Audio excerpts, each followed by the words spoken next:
Hello students, good morning. Math की class में जो है आप लोगों का आज फिर से स्वागत है।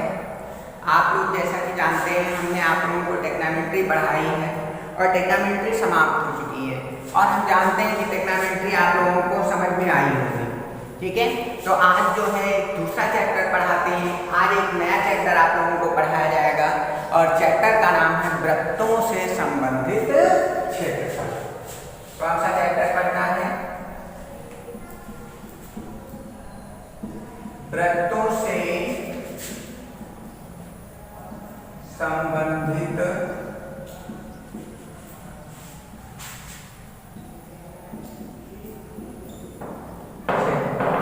ठीक है, तो आज जो है हम लोग डिस्कस करेंगे वृत्तों से संबंधित क्षेत्रफल पर। तो वृत्तों से संबंधित क्षेत्रफल में जो है हम लोगों को क्या पढ़ना है? हम लोगों को इसमें पढ़ना है वृत्त के क्षेत्रफल एवं परिमाप। क्या क्या पढ़ना है इसमें? वृत्त के क्षेत्रफल एवं परिमाप हमें इस टॉपिक पे पढ़ना है। ठीक है, कि वृत्त का क्षेत्रफल और परिमाप क्या है, वृत्त के त्रिज्यखंड तथा वृत्तखंड के क्षेत्रफल। ठीक है, इसमें और क्या पढ़ना है? वृत्त के त्रिज्यखंड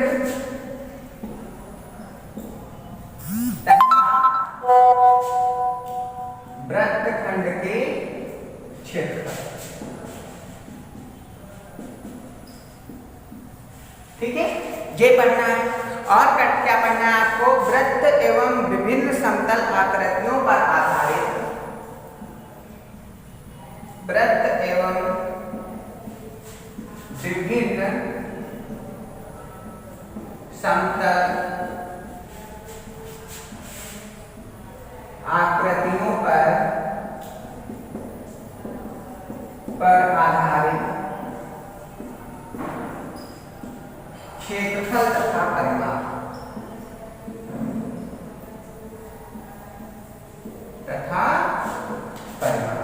ठीक है, तो हमको मैथ में इस टॉपिक्स पे जो है वृत्त से संबंधित क्षेत्रफल जो है इसमें हमको इन टॉपिक्स पे पढ़ना है। वृत्त के क्षेत्रफल एवं परिमाप पे, ठीक है, वृत्त के त्रिज्यखंड तथा वृत्तखंड का क्षेत्रफल, ठीक है, और वृत्त एवं विभिन्न समतल आकृतियों पर आधारित क्षेत्रफल तथा परिमाप। ठीक है, तो हमको जो है इन सब टॉपिकों पे क्या करना है? पढ़ना है। ठीक है, तो आगे जो है हम पढ़ते हैं। तो देखिए इसमें जो है आगे हमको जो है इसमें हम पढ़ते हैं। सबसे पहले हम इसमें क्या करते हैं? वृत्तों से संबंधित क्षेत्रफल। ठीक है, सबसे पहले हम पढ़िए वृत्त क्या है। क्या पढ़ना है? वृत्त। वृत्त कहते किसे? क्या डेफिनेशन होती है? इसको हम वृत्त को क्या कह सकते हैं? ठीक है, तो वृत्त किसे कहते हैं? ध्यान से समझिएगा। किसी निश्चित बिंदु, मतलब मान लेते कोई एक निश्चित बिंदु है, तो किसी निश्चित बिंदु के चारों ओर समान दूरी पर असंख्य बिंदुओं से घिरी बंद आकृति को वृत्त कहते हैं। किसी निश्चित बिंदु के चारों ओर समान दूरी पर असंख्य बिंदुओं से घिरी बंद आकृति को वृत्त कहते हैं। वृत्त किसे कहते हैं? किसी निश्चित बिंदु के चारों ओर समान दूरी पर असंख्य बिंदुओं से घिरी बंद आकृति को वृत्त कहा जाता है। ठीक है, तो आई बात समझ में? वृत्त की डेफिनेशन आई समझ में कि नहीं आई? आई होगी। फिर से एक बार सुन लीजिए कि वृत्त किसे कहते हैं? किसी निश्चित बिंदु के चारों ओर समान दूरी पर असंख्य बिंदुओं से घिरी बंद आकृति को वृत्त कहा जाता है। किसी निश्चित बिंदु के चारों ओर समान दूरी पर असंख्य बिंदुओं से घिरी बंद आकृति को वृत्त कहते हैं। अब देखिए, ठीक है, वृत्त के बाद जीवा किसे कहते हैं? क्या पढ़ना है? जीवा। तो देखो जीवा किसे कहते हैं? मान लीजिए कोई वृत्त है, ये एक वृत्त है, इसका केंद्र जो है वो है। ठीक है, तो जीवा किसे कहते हैं? कि किन्हीं जो है वृत्त पर किन्हीं दो बिंदुओं को मिला जीवा कहते हैं। हम मान लेते हैं एक बिंदु यहाँ पे है, एक बिंदु यहाँ पे है, इन दोनों बिंदुओं को मिला देंगे तो ये जो रेखा होती है वो क्या कहलाती है? जीवा कहलाती है। वृत्त पर स्थित किन्हीं दो बिंदुओं को मिलाने वाली रेखा को जीवा कहते हैं। जैसे एक बिंदु यहाँ पे वृत्त पे स्थित था, एक बिंदु यहाँ पे वृत्त पे स्थित है, दोनों बिंदुओं को मिला दिया गया तो ये AB जो है वो ये क्या कहलाएगी? जीवा कहलाएगी। AB क्या कहलाएगी? जीवा। हम मान लेते हैं कि एक ये देखिए बिंदु यहाँ पे C है और यहाँ पे बिंदु एक B दिया हुआ है, तो वृत्त पर स्थित है दोनों बिंदु और वृत्त पर स्थित है तो वृत्त पर स्थित किन्हीं दो बिंदुओं को मिलाने वाली रेखा, दोनों बिंदुओं को मिला दिया तो दो बिंदुओं को मिलाने वाली रेखा क्या कहलाती है? जीवा कहलाती है। ऐसे ही हम मान लेते हैं यहाँ पे एक बिंदु E है और यहाँ पे एक बिंदु F है, ठीक है। तो ये दोनों बिंदु हैं तो वृत्त पर स्थित किन्हीं दो बिंदुओं को मिलाने वाली रेखा ही क्या कहलाती है? जीवा कहलाती है। तो ये सभी क्या है? AB, CD और EF जो है ये सब क्या है? वृत्त की जीवा है। आई बात समझ में? अब अगला देखिए, आगे क्या है? छेदक रेखा किसे कहेंगे? छेदक रेखा। तो देखिए छेदक रेखा क्या होती है? हम मान लेते हैं कि कोई वृत्त है, ठीक है। तो कोई वृत्त है तो वृत्त पे हम मान लेते हैं एक बिंदु A है और एक बिंदु B है। तो छेदक रेखा किसे कहेंगे? ऐसी रेखा जो वृत्त को दो बिंदुओं पर विभाजित करती हुई, ठीक है, प्रतिच्छेदित करती हुई जाए, उसी को क्या कहते हैं? छेदक रेखा कहते हैं। हम मान लेते हैं कि एक रेखा है सीधी रेखा। सीधी रेखा देखो वृत्त को A बिंदु पर और B बिंदु पर परस्पर दो बिंदुओं पर क्या करती है? प्रतिच्छेदित करती है, दो बिंदुओं पर काटती है, इसलिए जो है ये रेखा क्या कहलाएगी? छेदक रेखा कहलाएगी। हम मान लेते हैं कि ये एक हम कोई रेखा खींच देते हैं, ये देखिए ये यहाँ पर प्रतिच्छेदित कर रही, यहाँ पर प्रतिच्छेदित कर रही, तो इस रेखा को क्या कहेंगे? छेदक रेखा। फिर एक बार सुनिएगा, छेदक रेखा किसे कहेंगे? वृत्त पर स्थित किन्हीं दो बिंदुओं को प्रतिच्छेदित करते हुए जाने वाली रेखा या काटने वाली रेखा को क्या कहते हैं? छेदक रेखा कहा जाता है। जैसे ये AB जो बिंदु पे काट रही थी, ये CD जो है छेदक रेखा, ये EF जो है ये भी क्या है? छेदक रेखा है। इसी रेखा को क्या बोलेंगे? छेदक रेखा। अगला जो है, अगला देखिए क्या है? आगे पढ़ते हैं कि व्यास किसे कहते हैं? क्या? व्यास। ठीक, तो व्यास किसे कहते हैं? कोई वृत्त है,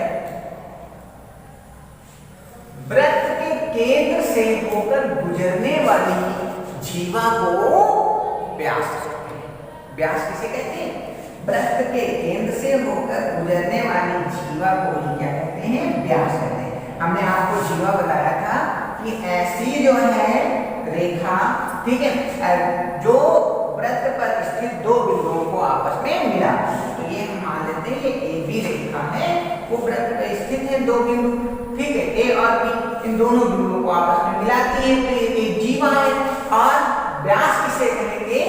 ऐसी जीवा जो वृत्त के केंद्र से होकर, जितनी भी जीवाएं हैं वो अगर वृत्त के केंद्र से होकर गुजर रही है तो उन्हीं को क्या कहते हैं? व्यास कहते हैं। जैसे AB जो है वो व्यास है। ये देखिए, ये हम मान लेते हैं CD, ये भी क्या है?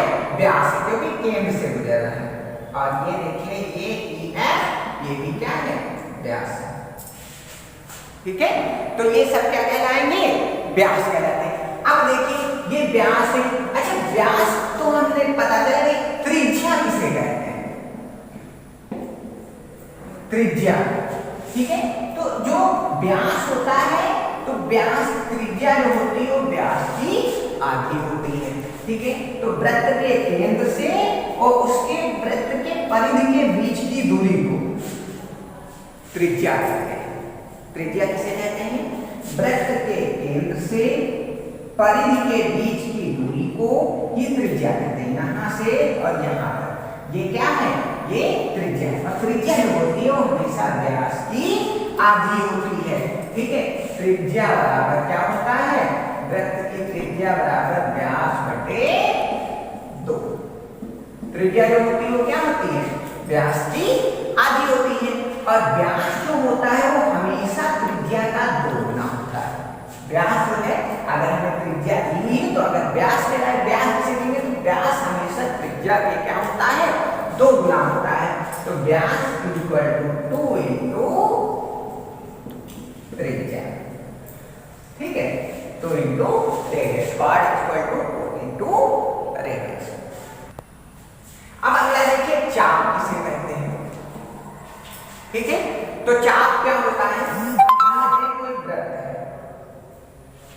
ठीक है, तो जो वृत्त होता है, वृत्त की जो ये परिधि होती है, परिधि के किसी एक सतत भाग को ही वृत्त का चाप कहते हैं। मान लीजिए यहां से यहां तक ले लें, ए बी बी, ये एक वृत्त का चाप। यहां से आपको पता है चाप ऐसे लगाया जाता है, ये। ठीक, तो वृत्त की परिधि जो होती है, परिधि के किसी एक सतत भाग को, किसी सतत एक भाग को ही क्या कहते हैं? वृत्त का चाप कहते हैं। जैसे ये परिधि है, परिधि से यहाँ तक का ये भाग जो है ये वृत्त का चाप है। अगर यहाँ से यहाँ तक देखें तो ये भी एक चाप है। ये जैसे A P B, A C B, ये भी एक चाप है। लेकिन ये जो चाप है, ठीक है, ये कौन सा चाप है? ये चाप लघु चाप है। कौन सा चाप है? लघु चाप है, छोटा चाप। और ये जो चाप है, इस चाप को क्या कहते हैं? दीर्घ चाप कहते हैं। क्या कहते हैं? बड़ा चाप कहते हैं। तो फिर से किसी वृत्त की परिधि पर किसी सतत एक भाग को ही क्या कहते हैं? वृत्त का चाप कहते हैं। अब अगला देखिए, अर्धवृत्त किसे कहते हैं? अर्धवृत्त किसे कहते हैं? ठीक है, देखिए अर्धवृत्त किसे कहते हैं? कोई भी जो है वृत्त होता है, ठीक है, कोई भी वृत्त है तो वृत्त का जो व्यास होता है वो वृत्त को बराबर 2 भागों में डिवाइड करता है। ठीक है, वृत्त जो होता है, वृत्त का व्यास जो होता है वो वृत्त को 2 भागों में, 2 बराबर भागों में डिवाइड करता है। उन्हीं भागों को क्या कहते हैं? अर्धवृत्त कहते हैं। क्या कहा जाता है? अर्धवृत्त। जैसे कि कोई बॉल ले लीजिए, ठीक, अगर उस बॉल को हम बराबर 2 भागों में बीच से काट दें तो दोनों भाग अलग अलग निकल आते हैं। ठीक है, तो दोनों भाग क्या कहलाते हैं? अर्धवृत्त कहलाते हैं। अर्धवृत्त क्या कहते हैं? किसे कहते हैं? कि जो वृत्त होता है, वृत्त का जो व्यास होता है वो वृत्त को बराबर 2 भागों में डिवाइड करता है। उन्हीं दोनों भागों को हम क्या कहते हैं?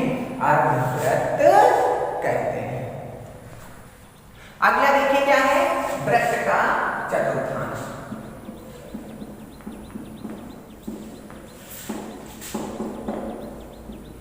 तो वृत्त का चतुर्थांश किसे कहते हैं?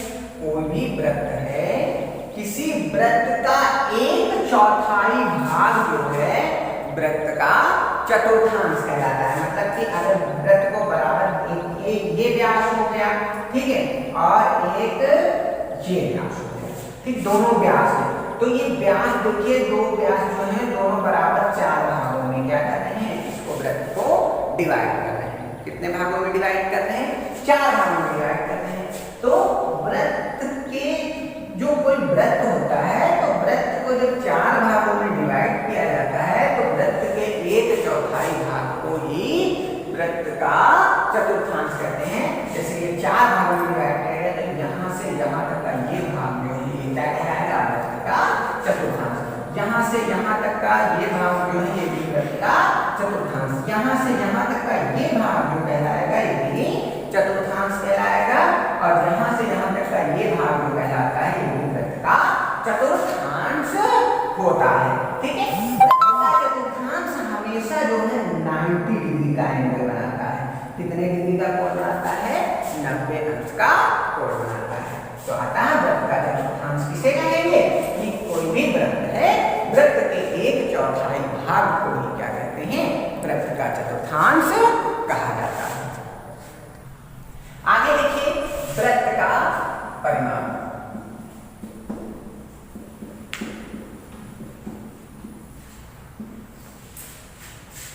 देखिए वृत्त का परिमाप किसे कहते हैं, किसी वृत्त के अनुदिश, ठीक है, कोई वृत्त है, वृत्त के अनुदिश एक चक्कर चलने में तय की गई दूरी को ही क्या कहते हैं, वृत्त का परिमाप कहते हैं। मान लेते हैं यहाँ से हमने चलना स्टार्ट किया, यहाँ से स्टार्ट करके यहाँ तक आ गए, तो यहाँ तक हमने एक चक्कर पूरा किया, यहाँ से स्टार्ट किया था और यहाँ तक आए, ठीक, तो एक चक्कर पूरा किया, ठीक है, तो इसी को हम क्या कहते हैं, वृत्त का परिमाप कहते हैं। वृत्त का परिमाप किसे कहते हैं, किसी वृत्त के अनुदिश एक चक्कर तय की गई दूरी जो है, एक चक्कर चलने में जितनी भी दूरी तय की जाती है वही क्या कहलाती है, वृत्त का परिमाप कहलाती है। और वृत्त के परिमाप को ही वृत्त की परिधि भी कहते हैं। वृत्त की परिधि किसे कहते हैं, वृत्त का परिमाप और वृत्त की परिधि एक ही होती है, ठीक है। वृत्त की परिधि बराबर फार्मूला होता है, आप लोगों ने पहले भी पढ़ा होगा, वृत्त की परिधि बराबर क्या होती है, 2πr, ठीक है। वृत्त की परिधि बराबर क्या होता है, 2πr। चाहे वृत्त का परिमाप पूछे तभी हम यही फार्मूला यूज करेंगे कि 2πr, तो अगर वृत्त की परिधि पूछ रहा है तब भी हम 2πr ही यूज करेंगे। तो आज की क्लास में बस इतना ही, और अगली क्लास में हम इस एक्सरसाइज के, इस चैप्टर के जो है क्वेश्चंस जो है और एक्सरसाइज बताना स्टार्ट करेंगे। तब तक के लिए धन्यवाद।